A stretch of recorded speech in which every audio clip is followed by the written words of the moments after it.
Je vous invite pour une expérience dont vous ne ressortirez pas indemne, parce que cela va bouleverser toutes les croyances que l'on vous a inculquées jusqu'à aujourd'hui. Derrière cette porte se trouve votre véritable identité de croyant. Que vous soyez chrétien, catholique ou protestant, n'appartenant à aucune dénomination religieuse en particulier, mais fortement attaché à la vérité biblique, ou tout simplement en recherche sincère, ce voyage est fait pour vous.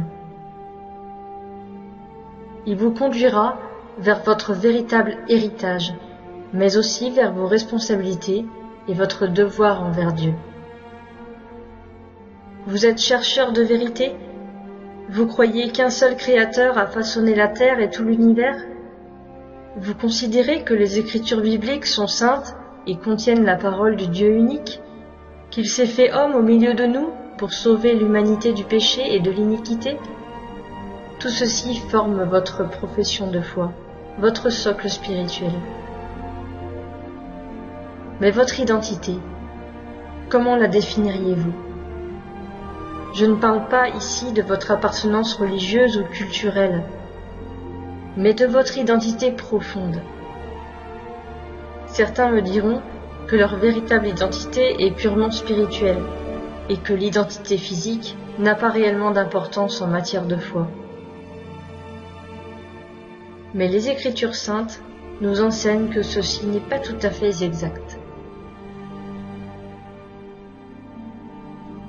La pensée grecque, qui a grandement façonné les paradigmes de notre monde actuel, a toujours eu tendance à séparer l'identité spirituelle et physique.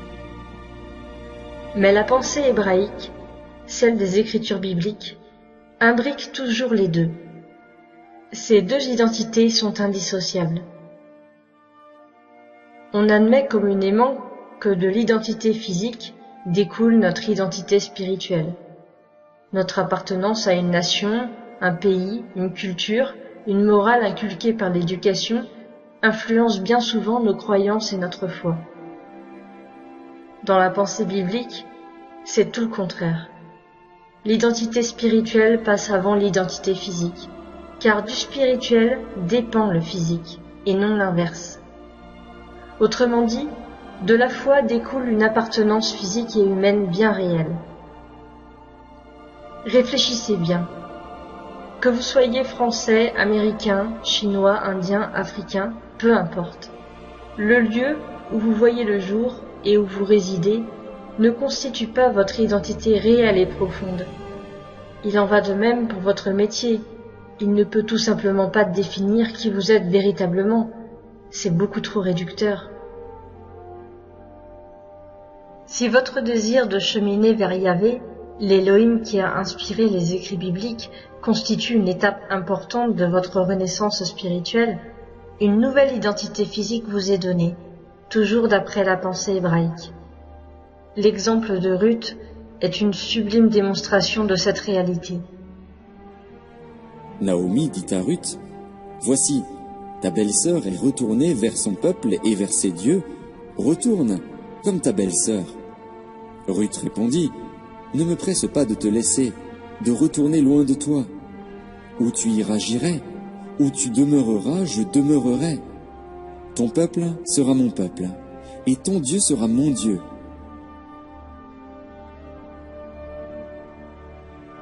Une naissance implique généralement une appartenance à une lignée, une ascendance filiale. On est d'un père et d'une mère. Spirituellement, nous naissons de notre Père céleste, par son souffle saint ou Esprit Saint, et par le baptême d'eau, figure puissante des eaux matricielles. Si notre naissance s'applique à notre âme et à notre esprit, elle n'en est pas moins tangible et concrète, et s'applique aussi dans notre chair. Dans cette approche, votre appartenance terrestre et purement humaine ne conditionne plus le choix de votre cœur et de votre âme, mais c'est bien l'exact contraire qui s'opère. Mais de quelle ascendance physique dépendons-nous vraiment ?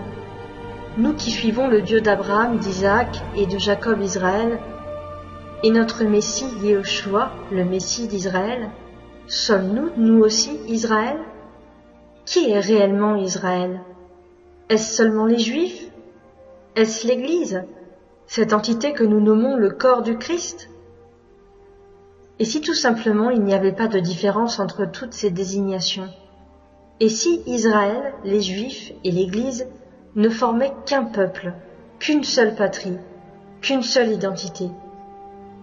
À l'image de la pensée grecque, les religions qui ont séparé et divisé les hommes à travers des siècles de doctrines et d'institutions dogmatiques nous empêcheraient-elles de nous réapproprier notre véritable identité d'après la pensée de Dieu, la pensée biblique et hébraïque? Vous êtes intrigués par tout ce qui vient d'être dit? Vous voulez en savoir davantage? Si vous choisissez de franchir cette porte, vous découvrirez votre ultime héritage, tant spirituel qu'identitaire, en mettant en lumière beaucoup d'éléments qui ont été instrumentalisés durant des générations et des générations. Frappez et entrez. Vous êtes les bienvenus.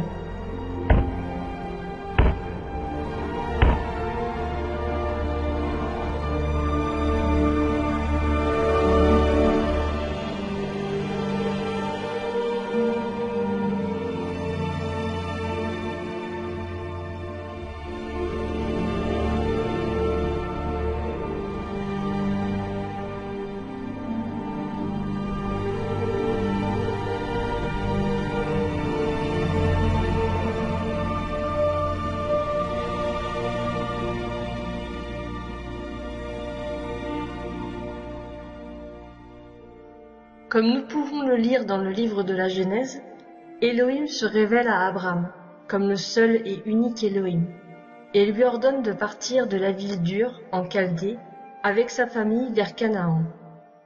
Il traverse l'Euphrate et reçoit le nom d'Hébreu, qui vient de son ancêtre Héber, qui signifie de l'autre côté. Abraham est rebaptisé Abraham par Elohim, ce qui signifie « Père de toutes les nations ». Abraham a 2 fils, Isaac et Ishmaël. Isaac est l'héritier spirituel de son père. Jacob, fils d'Isaac, continue la lignée et reçoit le nom d'Israël, celui qui s'est battu avec un messager de Dieu. Ses descendants s'appelèrent désormais enfants d'Israël ou Israélites. Jacob Israël a 12 fils, dont descendent les 12 tribus d'Israël. Ruben, Siméon,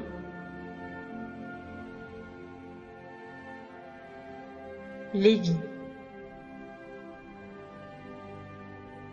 Juda,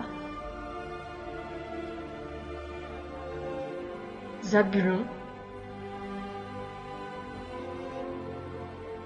Issachar, Dan, Gad, Aser, Nephtali, Joseph, avec la demi-tribu d'Éphraïm et la demi-tribu de Manassé, ses 2 fils, Benjamin,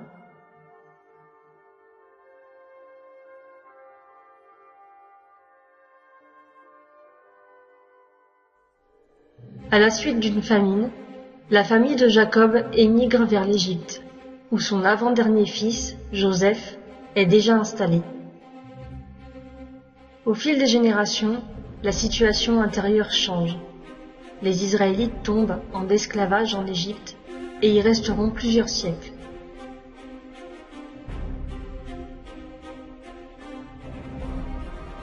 Moïse est né dans une famille d'Israélites et condamné à mourir par des édits du Pharaon qui ordonna de tuer tout nouveau-né mâle israélite.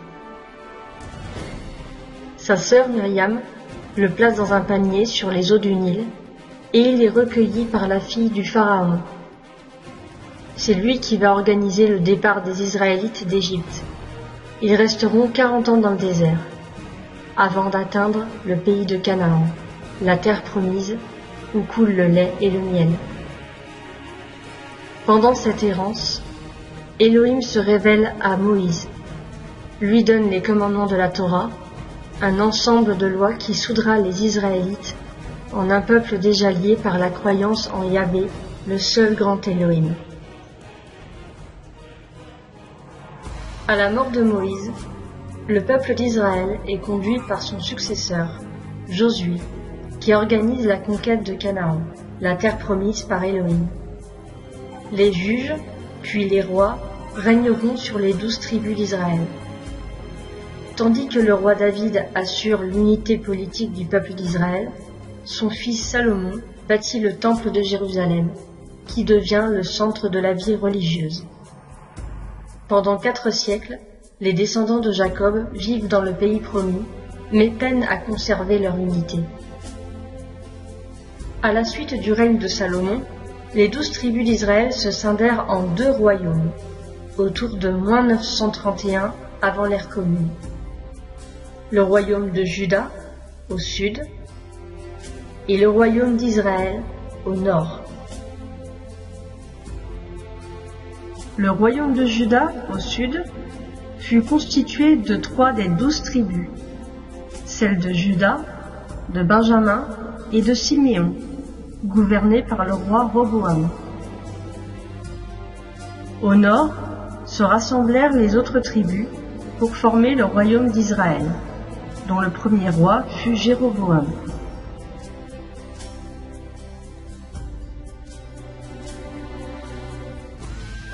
Dans les Écritures bibliques, on découvre que le royaume de Juda apparut à un stade embryonnaire sous le nom de Maison de Juda, après la mort du roi Saül, lorsque David reçut l'onction royale afin de régner sur tout Israël. Dans le second livre de Samuel, on apprend que sa capitale fut Jérusalem, et une grande partie de la tribu des Lévites, consacrée au temple, rejoigna le royaume. Après le schisme des 12 tribus, les écritures hébraïques ont parfois appelé le royaume d'Israël Maison de Joseph, ou tout simplement Éphraïm, un des 2 fils de Joseph, afin de la distinguer principalement de la maison de Juda.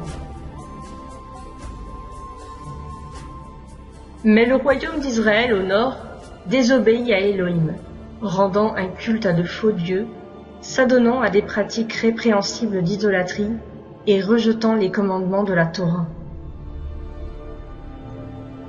Ils abandonnèrent tous les commandements de l'Éternel, leur Dieu. Ils se firent 2 veaux en fonte. Ils fabriquèrent des idoles d'Astarté. Ils se prosternèrent devant toute l'armée des cieux, et ils servirent Baal. Ils firent passer par le feu leurs fils et leurs filles.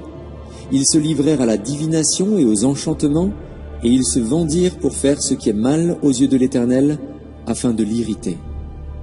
Aussi l'Éternel s'est-il fortement irrité contre Israël, et les a-t-il éloignés de sa face. C'est en -722 avant l'ère commune que les Assyriens envahirent le royaume du Nord. Les Assyriens, qui sortirent vainqueurs de cette guerre, exilèrent les habitants du royaume d'Israël en Assyrie, le point de départ d'une longue dispersion à travers de multiples nations. Les enfants d'Israël s'étaient livrés à tous les péchés que Jéroboam avait commis. Ils ne s'en détournèrent point, jusqu'à ce que l'Éternel eût chassé Israël loin de sa face, comme il l'avait annoncé par tous ses serviteurs les prophètes, et Israël a été emmené captif loin de son pays en Assyrie, où il est resté jusqu'à ce jour. Le royaume de Juda au sud fut épargné par cette invasion assyrienne, mais fut détruit en -586, soit 150 ans plus tard, par le roi babylonien Nabuchodonosor II, qui rasa Jérusalem et qui déporta le peuple à Babylone. Car le royaume de Juda s'était lui aussi corrompu par des pratiques idolâtres et leur désobéissance envers Elohim et sa sainte Torah. Le 7e jour du 5e mois, C'était la 19e année du règne de Nebuchadnezzar, roi de Babylone. Nebuzaradan, chef des gardes, serviteur du roi de Babylone, entra dans Jérusalem. Il brûla la maison de l'Éternel, la maison du roi, et toutes les maisons de Jérusalem. Il livra au feu toutes les maisons de quelque importance. Toute l'armée des Chaldéens, qui était avec le chef des gardes, démolit les murailles formant l'enceinte de Jérusalem. Nebuzaradan, chef des gardes, emmena captifs ceux du peuple qui étaient demeurés dans la ville, ceux qui s'étaient rendus au roi de Babylone, et le reste de la multitude. Après 50 ans d'exil, avec le concours du roi de Perse Cyrus, ayant conquis l'antique Babylone, le peuple du royaume de Juda reçut l'autorisation de rentrer en terre promise, et y maintiendra une présence juive pendant 6 siècles. Il s'agissait d'une province autonome, sous pouvoir successivement perse, grec et romain. Le temple de Jérusalem fut reconstruit par le peuple de Juda, puis agrandi par Hérode au 1er siècle avant l'ère commune. En 70 de l'ère commune, les Romains, emmenés par l'empereur Titus, s'emparèrent de Jérusalem, détruisirent le temple d'Élohim et chassèrent tous les Juifs sans droit de retour. En 135 de l'ère commune, ils rebaptisèrent la Judée Palestine et Jérusalem Aelia Capitolina pour déjudaïser la région et la ville sainte des Juifs, dont l'accès leur fut d'ailleurs interdit. Quelques Juifs parvinrent à revenir en Judée pour maintenir une population juive minoritaire, mais la grande majorité se dispersa sur toute la planète. Nous savons aujourd'hui que la religion du judaïsme actuel se réclame de la postérité du royaume de Juda, connu sous le nom de Juifs. Mais le reste d'Israël, où est-il? Nous pouvons nous demander que sont devenus les Israélites du Nord déportés par les Assyriens. Ces 10 tribus sont-elles réellement perdues à tout jamais, assimilées parmi les nations du monde, ou sont-elles appelées à renaître de leurs cendres? C'est ce qu'annoncent à de très nombreuses reprises les écrits bibliques. La restauration de tout Israël, Juda et Éphraïm, le royaume du Nord et le royaume du Sud. Et c'est là que le ministère de Yehoshua, notre Messie, prend tout son sens. Restaurer complètement toutes les tribus et les rétablir dans l'alliance de Yahvé, l'unique Elohim. Je ne parle pas ici des tribus retrouvées en Éthiopie, en Inde ou en Chine, qui ne sont que des communautés fortement judaïsées et qui n'ont rien à voir, selon moi, avec les Israélites déportés par les Assyriens et assimilés parmi les nations de la terre. Pour en savoir plus, vous pourrez visionner ma vidéo « La vérité sur les 10 tribus perdues d'Israël ». Il nous faut comprendre le message clair des évangiles. Yehoshua est venu rassembler les brebis dispersées de la maison d'Israël, celles du royaume du Nord qui ont été bannies par Yahvé en Assyrie et assimilées aux nations. Je n'ai été envoyé qu'aux brebis perdues de la maison d'Israël. Par leur chute, notre Elohim offre la possibilité à toute l'humanité de s'établir au cœur de son alliance. Car par l'assimilation des 10 tribus déchues d'Israël, nous sommes tous potentiellement israélites. Il n'y a donc plus de place pour une quelconque suprématie ethnique, puisque nous sommes tous susceptibles d'avoir du sang de nos ancêtres israélites qui coule dans nos veines. Le judaïsme actuel commet donc une grave erreur dans le fait de séparer la maison de Juda, les Juifs, et le reste de l'humanité, qu'ils appellent Goïm, qui signifie en réalité ceux des nations, dont ils ne reconnaissent pas la potentielle ascendance israélite. Ce manque de discernement est en grande partie dû à leur rejet du véritable Messie, en la personne de Yehoshua, l'Élohim d'Israël dans un corps de chair.